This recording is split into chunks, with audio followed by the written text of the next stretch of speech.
હવે આપણે ચક્કી ચાલન આસન કરવાનું છે.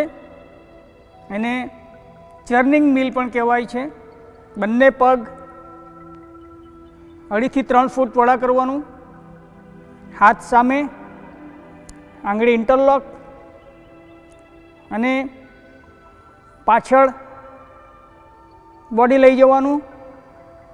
ક્લોકવાઇઝ ઉપરનું બોડી ગોળ ગોળ ફેરવવાનું છે.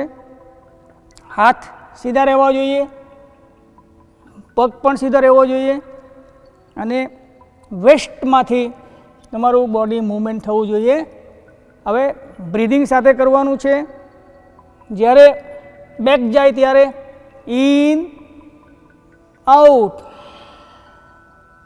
ઇન આઉટ, ઇન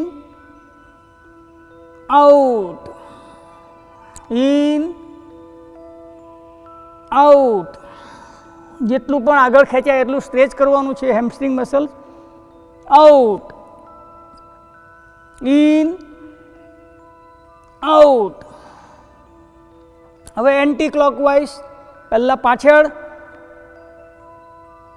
અને બંને અંગૂઠા ટચ કરવાનું અને મેક્સિમમ બિગ સર્કલ બનાવવાનું છે.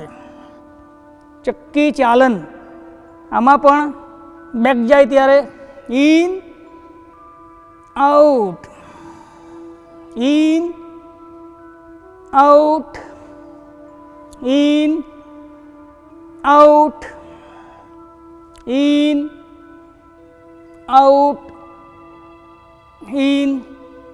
રિલેક્સ. થોડી વાર આરામ. ચક્કી ચાલનથી આપણું બેક લૂઝ બને, બેક પેન ઓછું થાય, ઇમ્પ્રૂવ ડાયજેશન અને બીજા આસનો સારા થાય.